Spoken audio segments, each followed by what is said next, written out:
Okay, everybody, we are now going to start Unit 2, which deals with meiosis, inheritance, genetics, fun stuff. At least I think it's entertaining.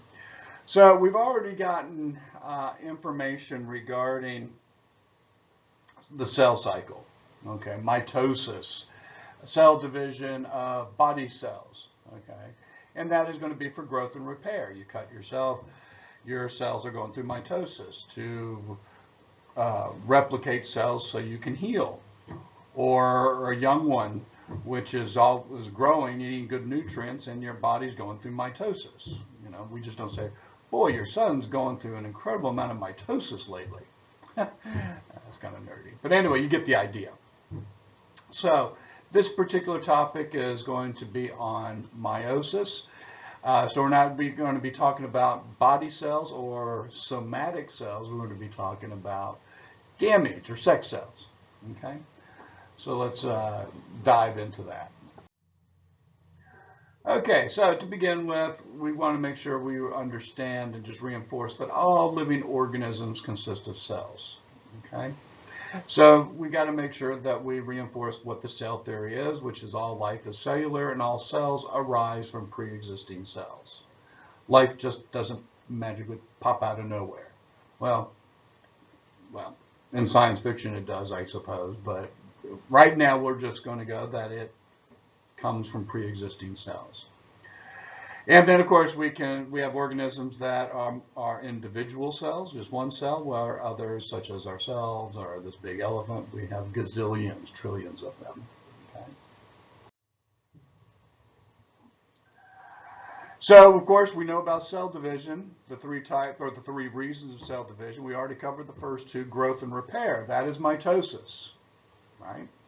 And those are your body cells. And then the third is reproduction, which we're about to get into. Reproduction is a little bit more involved because what it does, and the great benefit of meiosis, is genetic diversity. So when you get two individuals that their sex cells fertilize and get together to form a zygote, we have a new individual. That new individual is a little bit like their parents, not exactly, because just some of that information got transferred over, which we're going to take a look at. Okay. Now, also make sure we remember that cell division occurs both sexually and asexually. Asexually meaning that there is no sex, there's no swapping of genetic material, and that the offspring, if you will, like say a piece of coral, if it falls off and then it continues to grow into a new colony, it is genetically identical from the parent coral that it fell from. Or taking a plant like strawberries and you take a cutting from that and replant it, it is identically the same. There's been no genetic information that's passed along from another organism. Okay. So we're going to talk about sexual reproduction. That is meiosis. Okay, takes two. We got two parents. And of course, we've got gametes, egg and sperm, female egg, male sperm. Okay, and these are generated in what are called gonads. Okay, for the male testes and for the female ovary. A little trivia here is that the sperm cell, that is the only cell in the human body that has a flagella that gives it propulsion. Do you need to know that? No, but it's an interesting fact. Now, by the way, for those of you that are actually diligent enough to be watching this video, I'm telling you what's going to be on the exam, not literally. But when I say, make sure you know, that's a hint that you're going to see it again. But only if you watch this video will you know what to really focus on. Okay. Okay, so the life cycle of reproduction, super simple. You already probably know this, okay? So here we've got male, female, mom, and dad. Okay, mom's got, we've got the gametes, we've got the egg, we've got the sperm. We go ahead and have fertilization, and once that one sperm cell penetrates the egg, we have now what's formed a zygote. Make sure you know that. Once that zygote has developed, we're now going into mitosis. Meiosis is over. Meiosis ends once these gametes have been formed and stored within our body. Okay? But once there's fertilization of an outside source of the sperm to the egg, okay, then the zygote is formed and now life begins. Okay? In terms and biological standards, you've got now growth, cells replicating, and things are happening. We have an embryo, many cells. This happens within days. And then, as we well know, through time we have junior, and then junior's going to grow up to be as big as mom and dad. Okay? Super simple. Super simple. Make sure you're aware of that. All right, this is just a little chart. It may be handy, it may not. This is when it comes to the differences between sexual and asexual reproduction. Okay. Number of parents needed, of course, it's going to be 2 for sexual, 1 for asexual. There are gametes when it comes to sexual reproduction. There are no sex gametes when it comes to asexual. There's no fertilization. There is for sexual reproduction. Number of chromosome sets. You've got 1 set from mom, 1 set from dad, or male, female. Okay, that's what that means. And when it's asexual, there's just 1. There's just the individual, the parent.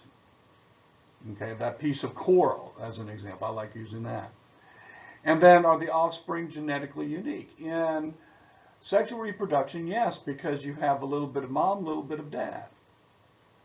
Your parents do not have each other within them. They are coming from their parents, each one of them. Okay?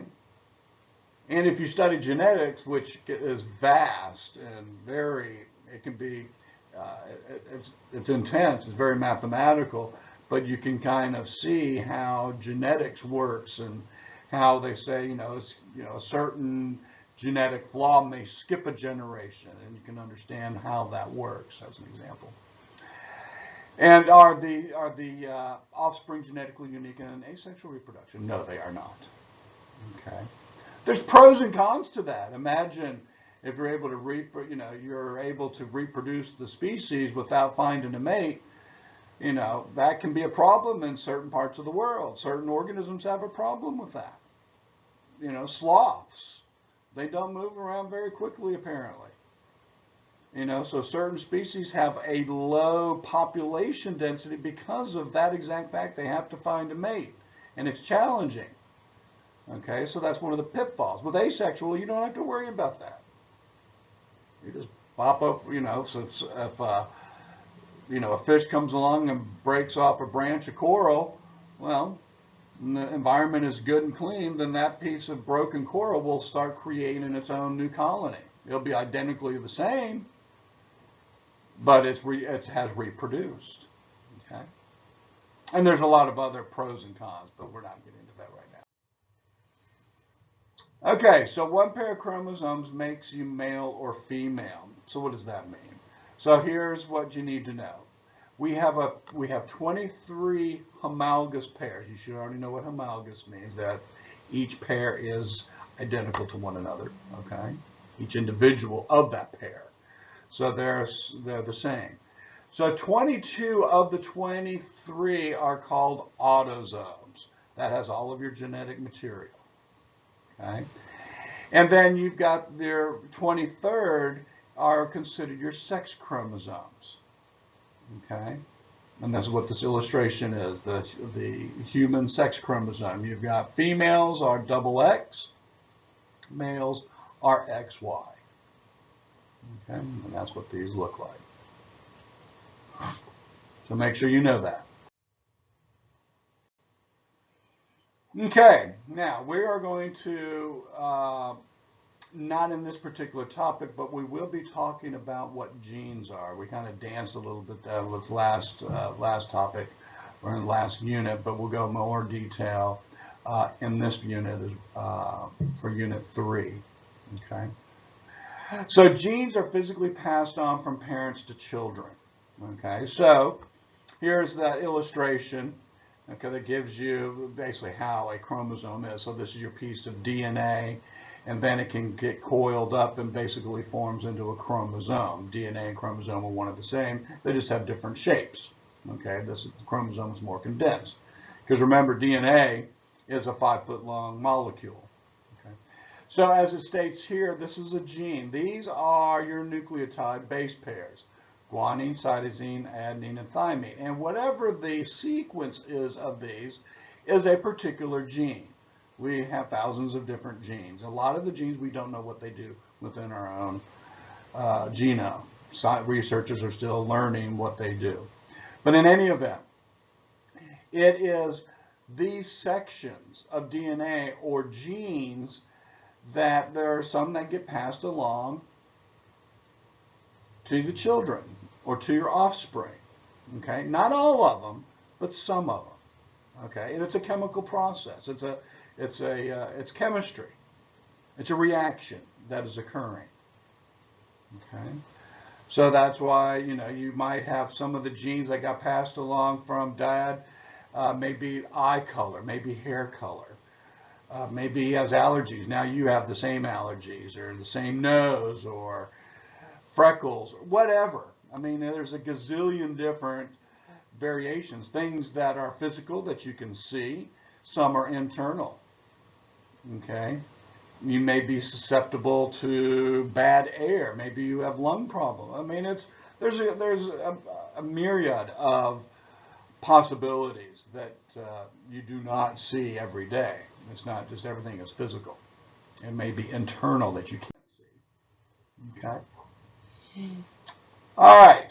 So humans reproduce sexually. I think we pretty much understand that. But here's the deal. The female has 46 chromosomes. The male has 46 chromosomes. We all have 46 chromosomes. And so you can't get the egg and the sperm and get 92. It doesn't work because you have 46. You don't have 92. So if you had 46 and we didn't have that reaction, that chemical reaction that reduces our number to 23, this is what would occur. But this doesn't work. That's not how the game is played. Okay? So again, meiosis is a reduction. So let's take a look. So first of all, make sure we understand what haploid is. So the gametes, the sperm and egg, that's a gamete, is considered haploid. Remember, haploid means half. All right? So you normally have 46 in your body cells. In your sex cells, sperm or egg, depending if you're male or female, you will have 23, which is half of what you normally have in your body. So that's haploid. If your body cells are diploid. Make sure you know this right here. When you have a sperm and an egg that are fertilized, it forms a zygote. So here you've got N, which means haploid, egg, haploid, zygote, 2N, diploid. Because now you got 23 plus 23 equals 46. So haploid, haploid, 46. Got it? Super simple. Nothing super complicated about that one. Now, this may look really confusing, and it's really not. We'll break it down, but I want you to just appreciate what you're looking at here. Again, it's really simple. It's not hard because you should, hopefully, remember a lot of this from the last unit of the cell cycle from mitosis. So look what we have here. We've got prophase 1, metaphase 1, anaphase 1, telophase, and cytokinesis. All that should sound familiar. But then you see it again. Prophase 2, metaphase 2, anaphase 2, and telophase, cytokinesis 2. So remember, there are 2 rounds of cell division within meiosis. 2 rounds of cell division. Okay? And again, this meiosis, it's a reduction reaction. We're going from diploid, which is a full complement of chromosomes, right here, to haploid, which is half. So I'm going to just explain it once, and then we will look at it independently in future slides. Okay. So prophase. All right. So what we've got is you've got the same thing that's happening as in mitosis. Chromosomes are condensing.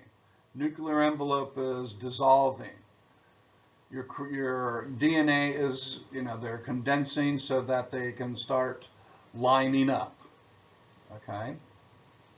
So now what's happening in metaphase, where you've got your chromosomes that are now lining up on the equatorial plate in the middle.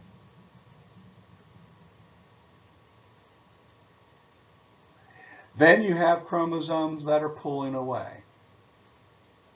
That's anaphase, apart. Okay. Now, I'm not going to do it here because it's small, but you'll notice, wait a minute, how come there's red and blue, blue and red, okay? And then you may also notice that during anaphase, you've got a full complement of chromosomes. These are pairs that are being pulled away, okay? So what is happening, just to let you know, what is happening is that you're going to end up having 92 pairs of chromosomes at one time. And that's what's occurring right here. So then that's what's occurring here is you're going to end up with 46 chromosomes on one side, which is going to be on this particular daughter cell, and then you're going to have 46 chromosomes, just like in mitosis.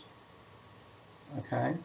But the difference is, and that's what this color coding looks like, is there was a reaction, we'll talk about it more in detail, in metaphase. It's called crossing over, where genetic material from one chromosome swapped over to another chromosome.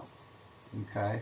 Because remember, your pair of chromosomes, each pair, one of these, we'll go with this one because it's easier to see. This blue one we'll say came from mom, the red one came from dad. Okay? But there was a dance right here, so now you see a little bit of red on the blue, a little bit of blue on the red, so they swapped material. Okay?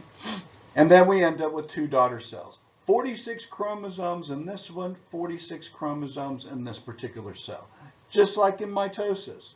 So now you got two cells. Okay? Just like mitosis, the difference is there's a chemical reaction that occurred that genetic material got swapped. That doesn't happen in mitosis. It happens in meiosis. All right, so now we got two cells now. So now we're going into prophase 2. So here's one daughter cell with 46 chromosomes. Here is another cell with 46 chromosomes. We're back into prophase. All right, now all this is exactly the same as mitosis, basically. Okay, so you got the nuclear envelope that is dissolved. You've got the spindle fiber apparatus that is being formed.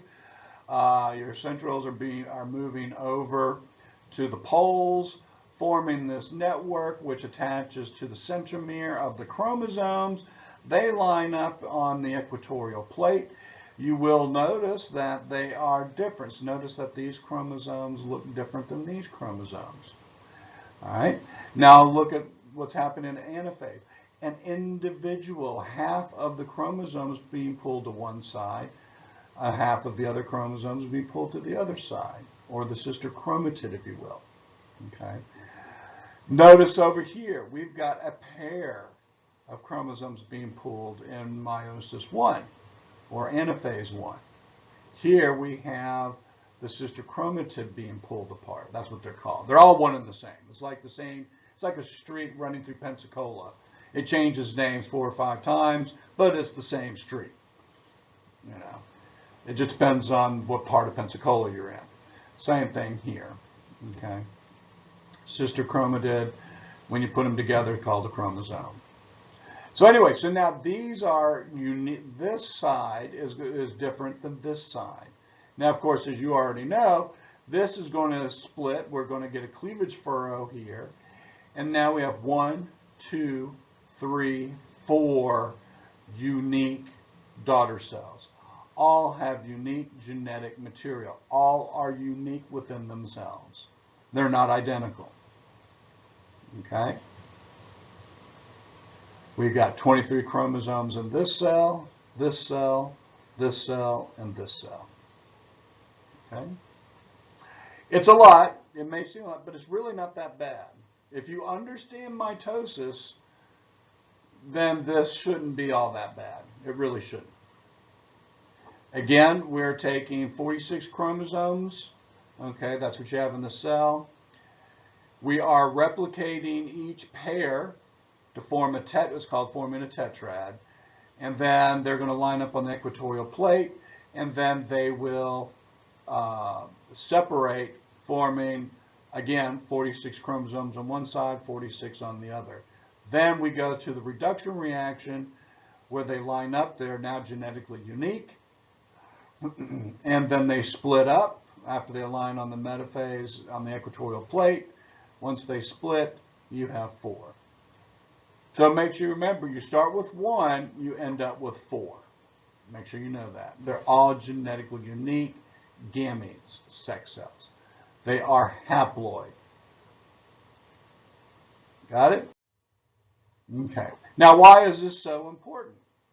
Because it gives us genetic diversity. So this is just something I found. The coral reef is very genetically diverse. You have so many fishes and organisms, and I like to grow peppers, so there are so many variations of peppers. It's just certain alleles, okay? That's another word that we're going to have to remember, alleles. And there's different variations of genes. So let me explain what an allele is. So like with this pepper. So there's a gene for the skin color of a pepper, okay?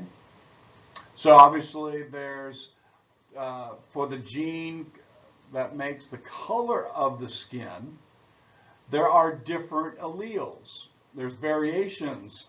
You could have the gene that makes skin color, but have the allele of it is yellow.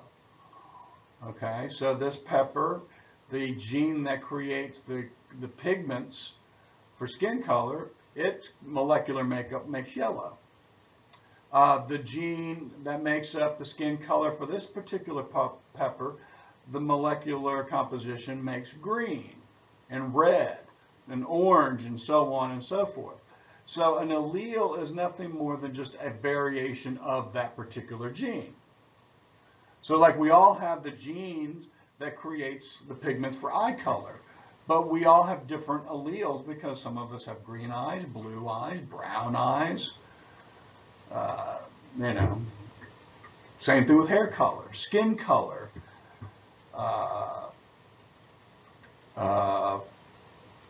variety of things. Too many dimples, whether you have dimples or not, freckles. These are alleles, variations of a gene. We'll talk about it again. Okay. But anyway, this is what gives us genetic diversity. So we as humans are very, very diverse. Now, we in America, we are super diverse because we are one big melting pot. We have folks coming from all over the world, and so we have different variations of traits, of genes, of alleles, okay, in comparison to areas or populations that are more isolated, I guess, for lack of a better term, okay? And genetic diversity is good. Some people may not like it, but it is very, very good. The more diverse we are, the more we are able to cope with our changing environment. Typically is what occurs with animals. All right, so when we reproduce sexually, just to conclude on that, okay, we've gone through meiosis. We have a haploid egg. We have a diploid, or excuse me, a haploid egg, a haploid sperm and egg. And then we have a diploid zygote.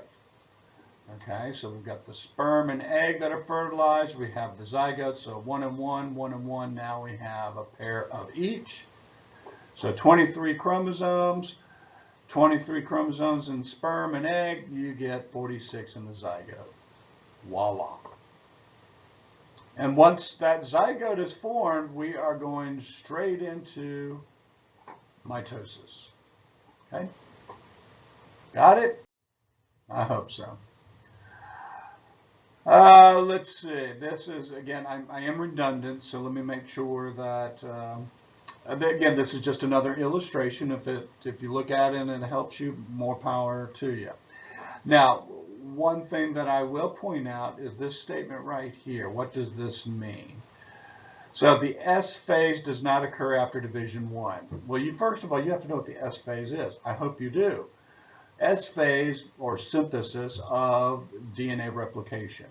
So remember, here you've got DNA replication and recombination because we've got 46 chromosomes, or 23 pair. We're about to get 46 pair because we're replicating DNA. Because in the 2 daughter cells that are produced at the end of this division, you've got one daughter cell that's got 46 chromosomes, another one with 46 chromosomes. Okay? Now, when we go to the second phase, we do not do replication of DNA as we do in the first one. So we got 46 here. Now we're getting down to 23 because we're reducing the number of chromosomes. Okay? Because we want each particular one to have 23 chromosomes. Okay? Okay. I was about to say, does anybody have any questions, but I'm just recording. Okay, so let's talk about this crossing over. Let's try to explain that a bit. Again, this is what gives rise to genetic diversity. It's a super important concept. It's simple, but it's important to understand.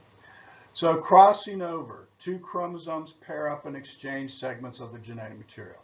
That's it. That's crossing over. Okay, so here's what happens. So remember, we start off with prophase. Okay. And then we go to, then we're going to start replicating. We have replication. And so here you've got what's called the tetrad. Okay, so you got one pair that's going on top of another pair. Okay, so these are homologous chromosomes. This is a pair, then this is a pair, red and blue. Okay. Again, now I mentioned this chromatid. This is a pair of homologous chromosomes, but this is a sister chromatid, one, and this is another one, which makes up a chromosome. Okay.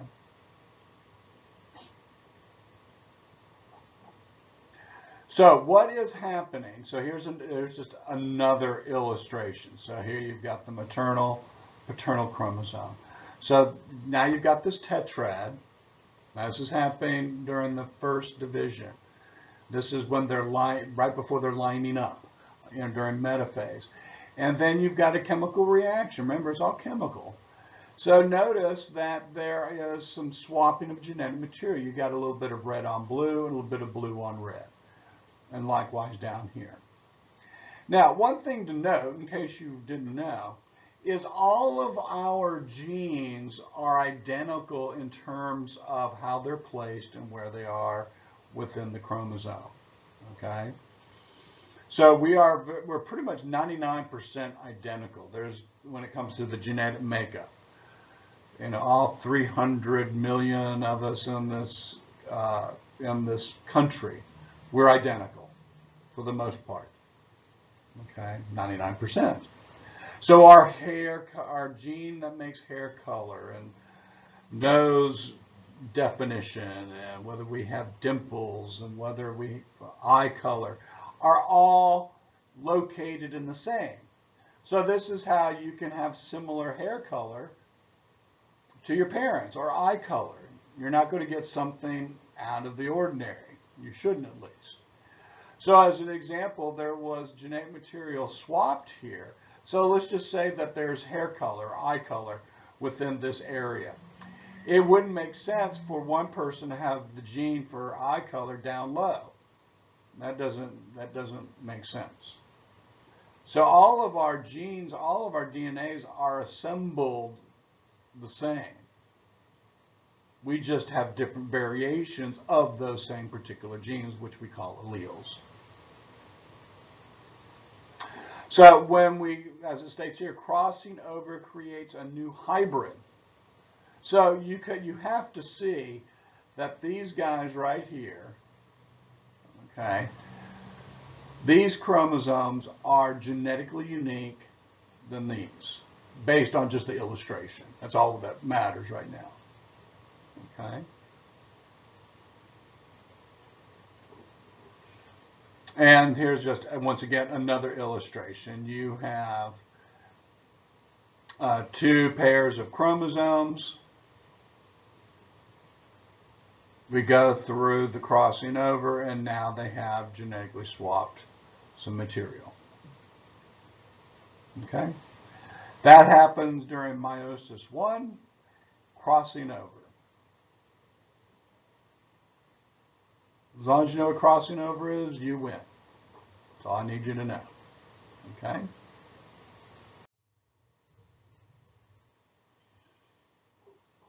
Okay, now, something that we already know, sexual reproduction leads to variation, genetic diversity. All right, so here, make sure you know these. 3 major processes that create variation in sexual reproduction. One is called independent assortment, random fertilization, and one I just went over is crossing over.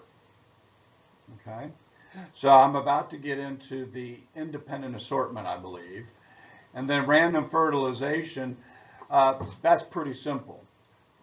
When it comes to males, we produce gazillions of sperm. All and each one of those sperm cells are genetically unique.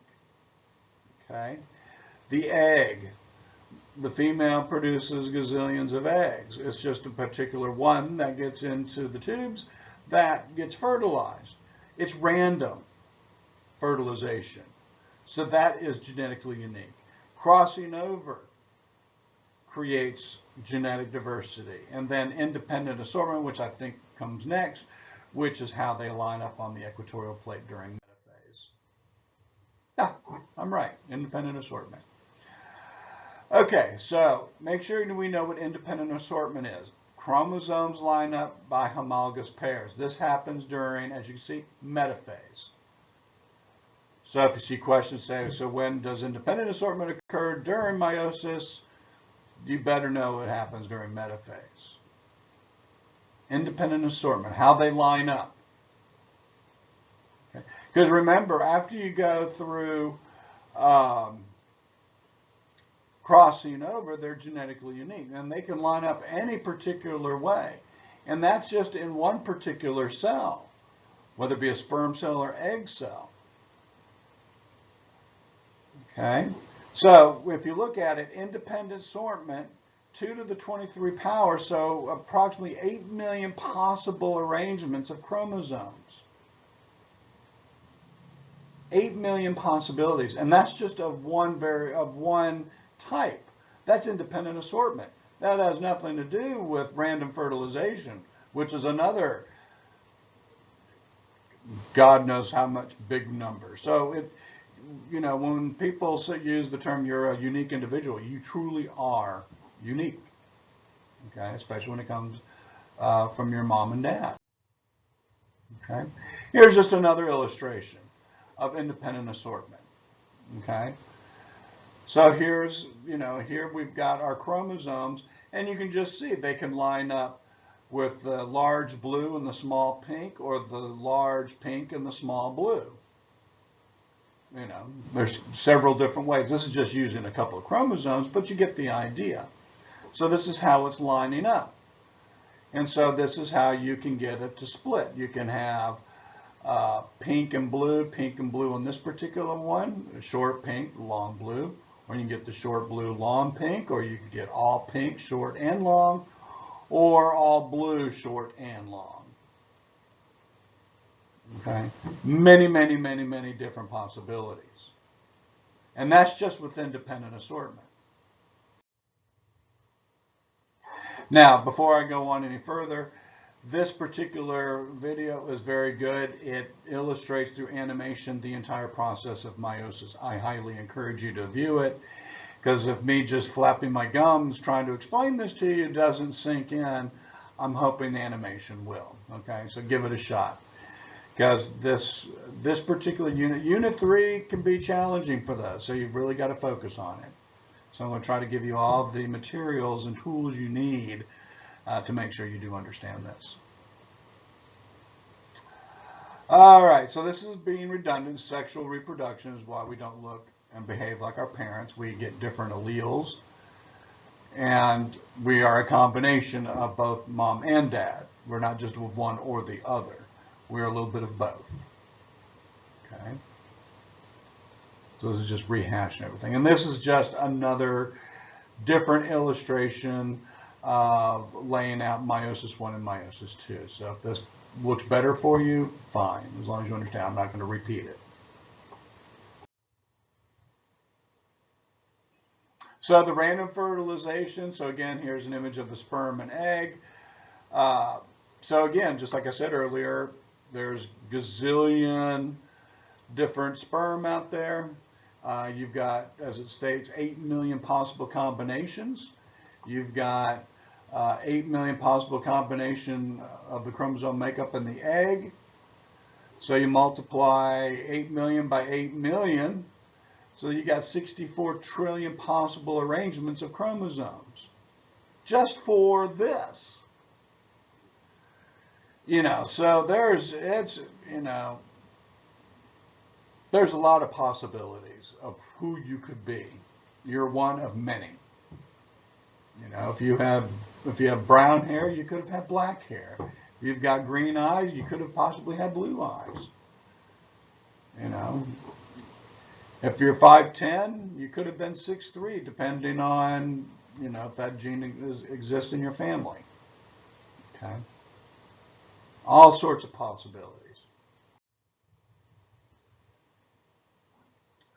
Okay, so this is just a little bit about what happens once the egg and sperm do get fertilized. Okay, or the egg is fertilized, and then you've got growth. And of course, as we know, once the sperm and egg are fertilized, we do have a zygote. And then what happens immediately after that is we end up with an embryo. Okay, after just a couple days. We're going through mitosis, and it's happening quickly. So what's happening is the DNA is kicking in, saying, okay, let's start producing cells. And then there are different phases that occur. Okay, this is just a generalization, just to let you know. Then after about 20 weeks, then we have what's a fetus, which looks like little Junior. Okay. So just to look at the microcosm of what does happen within a very short period of time, is after 7 days, we have what's called a blastocyst. Okay, that's just a replication of cells. Okay, and then shortly after that, you have what's called the gastrula, which is now you have different layerings of cell. You have a cavity that is starting to form. Okay, so this is where you have your epidermal cells start forming, your internal cells start forming. These are all the same. They have different functionalities. Okay. And all organisms, all animals, everything in the animal kingdom goes through this. And then after a very short period of time, I think it's after, 7 days, 10 days, something like that, very short period of time, is your placenta starts forming. This says by day 21, the embryo attaches to the uterus by a placenta, but the placenta is already forming. Okay, and this is a sac, and then you've got your umbilical cord that attaches. Okay, and that's how nutrients and oxygen gets transferred over to the fetus, and that's also how the CO2 and waste gets taken out. and so on and so forth. Okay, so here, we're starting to form a little guy right here, day 21, and then after 8 weeks, you definitely have a junior. This embryonic stage, the study of embryos when it comes to comparative anatomy, I mean, there's a point where you can't tell much of a difference between a human, a dolphin, a dog. I mean, we all look very similar. We all have appendages in that. It's just that the DNA, all of us have different instructions. The species, that is, has different instructions. Like with dolphins, they have nostrils just like we do. But within the DNA, the programming has the DNA start traveling up the cranium to the top of its head and forms a blowhole, where ours does not. Ours stays put. Instead of having digits like fingers, they end up having flippers, or fins, for a more technical term, I suppose. Anyway.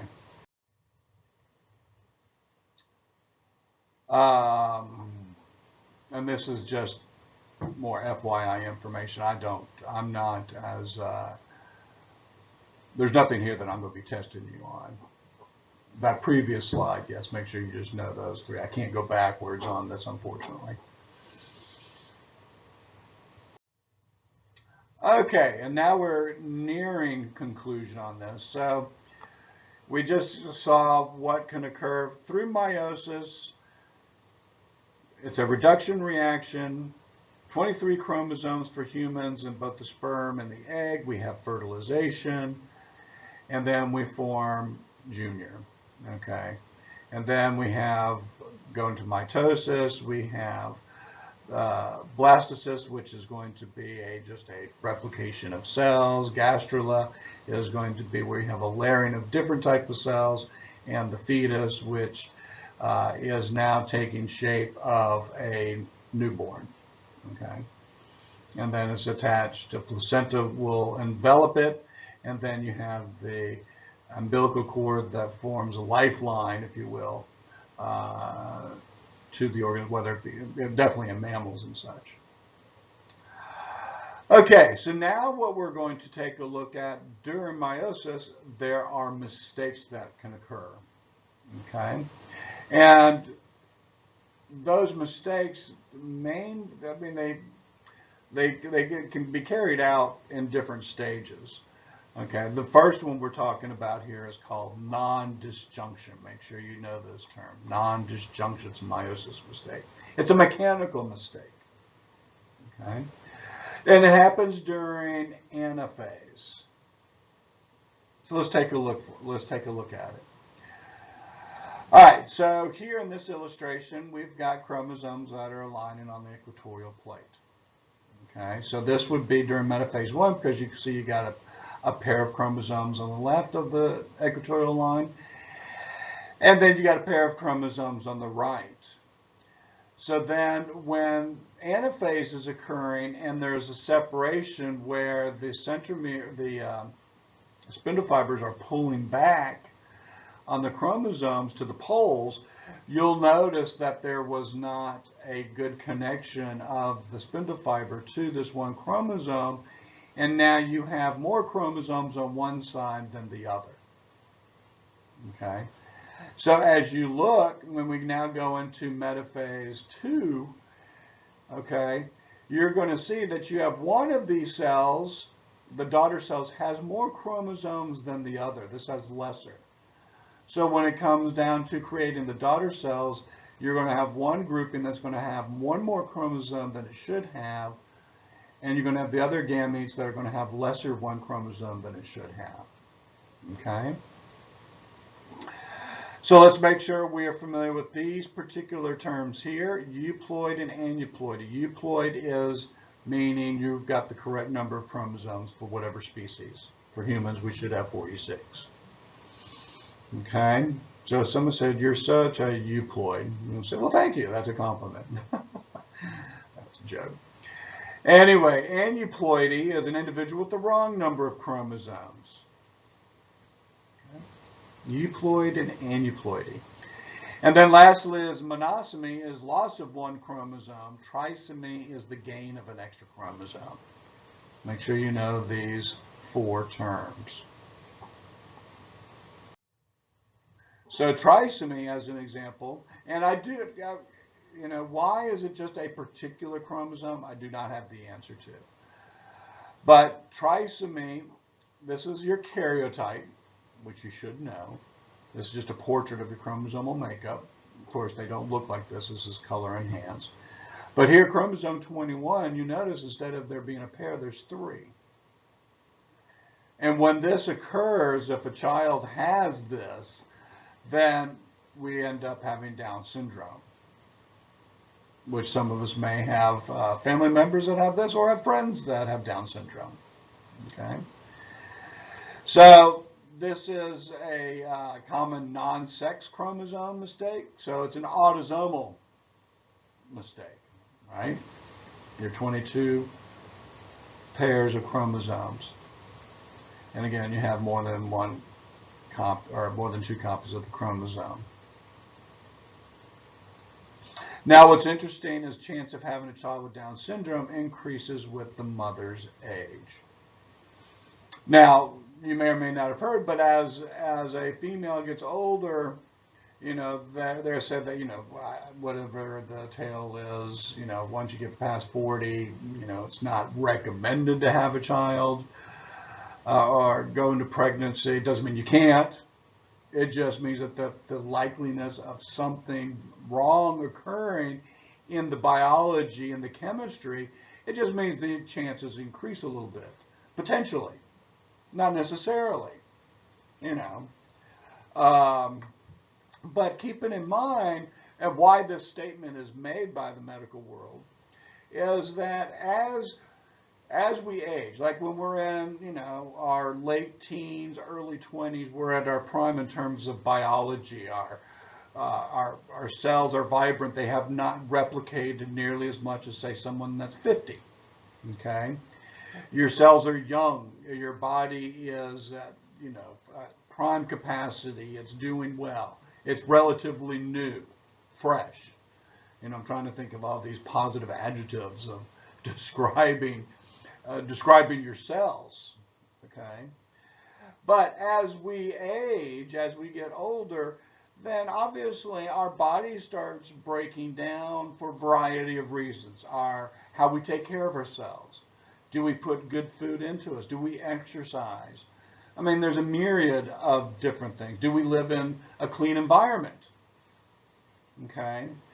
Because, they say a body is our temple. We have to take care of it. So these are things that we have to be aware of. So as we get older, especially when it comes to this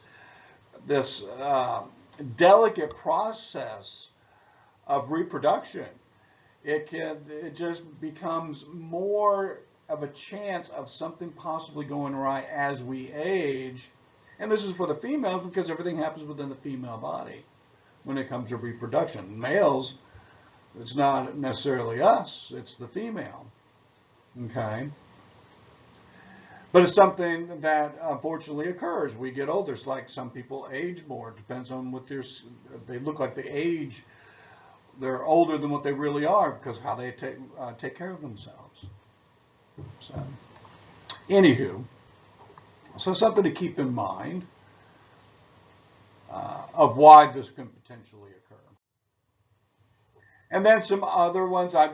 We're not testing you on these. You don't have to memorize these. But it's interesting, like if, say, you get one extra chromosome, you got 3 X chromosomes. So some of the possibilities, females reduce fertility and developmental delays, or Turner syndrome, ovaries don't develop.